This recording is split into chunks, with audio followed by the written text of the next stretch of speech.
People no longer love God the way they used to.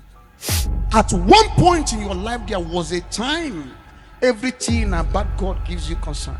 But it's quite unfortunate that at some point in our journey of life and destiny, we lost that first love. The Bible calls it first love.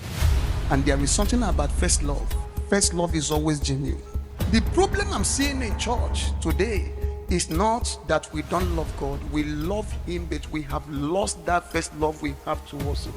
And one of the things that kills the first love I'm talking about is when there is a replacement. When something else begins to share your heart, begin to share your time, begin to share your attention, there is a possibility that that first love might be lost. God is jealous to that extent whereby that He doesn't like to share anything that He loves. He say, I am the Lord, the God of all flesh. Then my glory will I share with no man. There are levels and categories of relationship with God.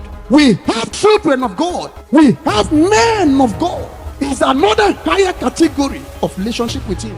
And you don't need to be a pastor to be a man of God. You don't need to be a pastor to be a woman of God. You don't need to stand behind the pulpit to be a man of God. You don't need to wear collar to be a man of God. You don't need to carry a big Bible to be a man of God.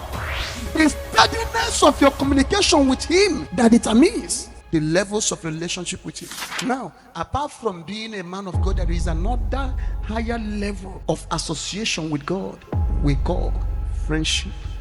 For God to bring you to that level, sees you as a friend, addresses you as a friend, it means that both of you have come a long way. The kind of collar that I wear doesn't signify my levels of relationship with Him. It is my communication. How steady, how stable is my communication with Him? The moment you cut off your communication with God, automatically you switch it to another being.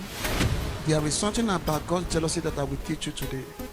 Because what most of you are suffering is not an attack from the enemy, rather the fire from His jealousy.